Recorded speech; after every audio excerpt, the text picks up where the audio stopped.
نسبت ہے تیری آقا کے ساتھ، تو اللہ لاج رکھتا ہے. تو شاہ صاحب کو پتا تھا، فراست سے معلوم ہوا تھا. فراست، یہ میں نے ایک دم بیچ میں فراست کی بات آ گئی، معلوم نہیں کہاں سے کہاں بات آئی. میں سمجھا رہا تھا الہام میں. تو فراست سے بھی بات سمجھ میں آ جاتی ہے. صراط مستقیم کی جو ہدایت ہے فراست سے بھی پتا چل جاتا ہے. حضرت عمر ملہم من اللہ تھے، محدث من اللہ تھے، اللہ کی طرف سے الہام ہوتا تھا. تائید ہوتی تھی پیر بھائی کی، لیکن اس زمانے میں تائید نہیں ہوگی. ہاں اطمینان ہو جائے گا. اب بات کہاں سے چلی تھی معلوم، یاد آیا مجھے کہ اللہ والے جو ہوتے ہیں ان کی زبان سے جو نکلتا ہے اللہ کی طرف سے الہام ہوتا ہے، ان کی الٹی بھی سیدھی ہوتی ہے. یہاں سے بات چلی تھی، الٹی بھی سیدھی ہوتی ہے. کہاں سے الٹی سیدھی؟ وہ میں نے شعر سنایا تھا، سجادہ رنگین کن گر پیر موہاں کویت. کیا مطلب اس کا معلوم؟ مسلح کو شراب سے رنگین کر دیں، کوئی حرج کی بات نہیں اگر پیر صاحب کہتے ہیں تو. اللہ والا کوئی بزرگ، کیوں؟ اس میں حکمت ہے جو آپ کو نہیں سمجھ میں آئے گی. یہ بات نہیں سمجھ میں آئے گی، مثال سے سمجھا دوں.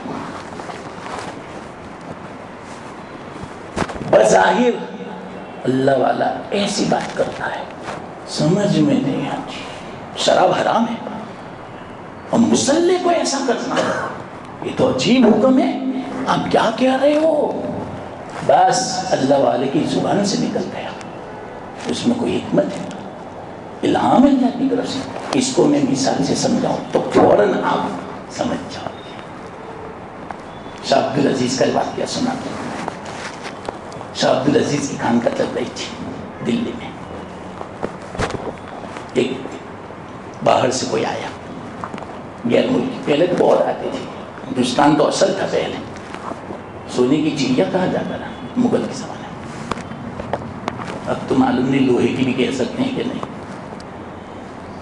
سمجھے یا نہیں؟ سونے کی چڑیا تھی. ہاں تو ایک آدمی آئے، ان کو دیکھ کر کہا کہاں سے آئے ہو؟ تھوڑے دن ہوئے مانوس ہوئے. شاہ صاحب نے فرمایا معلوم نہیں میرے دل میں ایک بات آتی ہے، آج ہے نا آپ رات طائفہ کھانے گزارو ویشیا کے پاس، ہے کہ نہیں؟ کتنی خطرناک بات. یہ ایسا ہی ہوا نہیں، سجادہ رنگین کن گر پیر مولا گویا. شراب پیو، ایک مثال. میں کیوں کہتے ہیں ایسا؟ کوئی حکمت ہوگی. انہوں نے کہا لو میں آپ کو اجرت کے پیسے دیتا ہوں، آپ کے پاس پیسے نہ ہو رات گزار. جو کمرہ خالی ہو، جس عورت کے پاس کوئی نہ گیا ہو، آپ نیچے دربان سے کہنا کہ مجھے آج رات یہاں گزارنی ہے، تو آپ کو وہ پیسے لے کر کمرے میں پہنچا دینا. اللہ والے تھے، بزرگ کی صحبت ہی. وہاں تک پہنچے لیکن اس گلی تک جانے میں دل کانپ رہا تھا، پیر کانپ رہا، ہمت نہیں ہوئی. بہت سوچا، آدھی رات ہو گئی، واپس آ گئی. صبح نماز پڑھی حضرت کے ساتھ، ملاقات ہے، جا کیا ہے؟ حضرت میں وہاں تک گیا لیکن ہمت نہیں ہوئی، پیر کانپ رہے. میں نے کہا جاؤ آج جانا، کچھ بولے نہیں. دوسری رات ہوئی اور زیادہ آگے گئے، بات کرنے کی ہمت نہیں ہوئی وہاں تک. وہ بولتے بھی کہ بھائی کیا کام ہے، کیوں آیا ہوا؟ بولتے نہیں آپ آنا ہوگا آ جاؤ، ایک جگہ خالی ہے، ابھی ایک کمرہ خالی ہے. لیکن نہیں بول سکے، واپس آئے. پھر نماز کے بعد کیا ہوا، ملاقات ہو گئی. حضرت وہاں تک پہنچا لیکن زبان نہیں. اب جلدی جاؤ، میں کہتا ہوں آپ کو، کیوں واپس آتے ہو؟ اب دیکھو یہ اخیری حکم ہے، اب جانا پڑے گا آپ کو. اب تو آنکھیں بند کر کے بس حضرت نے کہہ دیا ختم بات. پہنچ گئے. ایک کمرہ خالی تھا ایک عورت کا، وہاں گئے. مارے شرم کی دیکھا بھی نہیں جاتا، کانپ رہے ہیں. عورت بھی گھونگھٹ ڈال کے بیٹھی ہوئی ہے. انہوں نے وہیں نماز شروع کر دی کہ بس حضرت کا حکم تھا کہ وہاں جاؤ. میں گیا، یہ تھوڑی تھا کہ غلط کام بھی کرنا، بس میں ان کا حکم پورا کرتا ہوں. نماز شروع کر دی. اب عورت بھی بیٹھی ہوئی ہے، نماز پڑھی. انہوں نے سلام کیا. سلام، آپ کیوں ایسا کام کرتے ہو؟ نصیحت کرنا شروع کیا. آپ مسلمان ہو گئے، غلط کام کرتے ہو، اجرت لیتے ہو، اس پر حرام ہے. اس سے بولا نہیں چاہتا، زاروں قطار ہو رہی ہے، گھونگھٹ ڈالا ہوا ہے، چہرہ نہیں دکھاتی، اور یہ بھی نہیں چاہتی کہ چہرہ دیکھو. اللہ والے تھے، بزرگ کی صحبت تھی، تنہائی ہے، پیسے لیے ہیں نیچے، اپنی ہے یہ ایک رات کے لیے. یہ بھی نہیں دیکھتے، وہ بھی نہیں دیکھتے، گھونگھٹ ڈالا ہوا ہے، رو رہی ہے. اخیر میں تھوڑی ہمت ہوئی بولنے کی. انہوں نے کہا عورت نے، میں ایسی نہیں ہوں، میں ویشیا نہیں ہوں، 3 دن ہوئے ہیں میرے آنے کو. اگر سننا عجیب بات، کیا کہا؟ 3 دن ہوئے میرے آنے کو. میں تو ایک ملک سے آ رہی تھی، کشتی ٹوٹ گئی، ایک تختے پر میں سوار ہو گئی. وہ تختہ جہاں مجھے لے کر چلا، کئی دنوں کے بعد سمندر کی تھپڑوں میں کبھی ادھر کبھی ادھر، تو یہ کوئی مجھے شہر نظر آیا. یہاں میں اتری، جیسے میں کنارے پر اتری، کوئی آدمی کھڑا تھا کہ کوئی عورت آ رہی ہے. مجھے اس نے پکڑ لیا اور پکڑ کے سیدھا 3 دن ہوئے یہاں مجھے بیچ دیا. وہ تو پیسے لے کر چل، اللہ کا کرنا کہ اچھا ہوا اس نے ہاتھ نہیں لگایا میری عزت پر. اس کو پیسوں سے مطلب تھا، مجھے بیچ دیا. اور انہوں نے خرید لیا، خرید دے مجھے کمرہ دے دیا. 3 دن سے آئی ہوں. تو کہا کون؟ چہرہ دکھاؤ. تو چہرہ دکھا. انہوں نے بھی دیکھا، انہوں نے بھی دیکھا. اوہو، کون میں ہوں؟ پہچانتے ہو؟ گلے لگ گئے دونوں. تم تو میری بیوی ہو. بیوی بھی شوق سے گلے لگ گئے. اوہ میرے شوہر، آپ کیسے یہاں آئے؟ آپ کیسے بچے؟ میرا پورا خاندان تھا کشتی میں. دیکھیں میں بھی کئی دنوں سے آ گیا ہوں، میرا دفتر جلدی سے آ گیا یہاں پر. تو میں نے یہاں پوچھا کوئی اللہ والا ہو تو ان کے پاس بیٹھو. تو میں 10-15 دن ہوئے، میرا دفتر یہاں لگ گیا دلی میں. تو صاحب لذیذ ہے کہ انہوں نے 3 دن سے مجھے اصرار کیا، جلدی جاؤ آپ پیشہ خانے. میں کہتا ہوں بس اللہ نے میرے دل میں یہ بات ڈالی. کاش کہ میں پہلے دن آ جاتا، تو پہلے دن اپنی ملاقات ہو جاتی. بیوی تھی، دونوں نیک تھے، اللہ نے بچا لیا. اب نئی زندگی. اب آپ ہی بتاؤ، وہ تو یہ سمجھے میری بیوی بچے سب ہلاک ہے، بیوی تو مل گئی. بیوی کیا سمجھتی میرا شوہر ہلاک ہے، شوہر بھی مل گیا. کیا خوشی ہوئی کہ بتاؤ. الفاظ نہیں ہے میرے پاس. کتنی دل سے دعا نکلی ہوگی شاہ صاحب کے لیے. اس کو بولتے الہام، براہ راست من جانب اللہ ہوتا ہے. دیکھا، یہ بھی صراط مستقیم کی ہدایت ہے. کیسی ہدایت کی اللہ نے؟ سیدھے رستے پہ. بظاہر الٹا رستہ تھا، الٹی تھی، سیدھی کر دی نا اللہ نے. یہ الہام ہوتا ہے، یہ اللہ کی طرف سے ہوتا ہے براہ راست. ایک اور واقعہ لیکن ہم بچ گیا، یاد آیا تھا.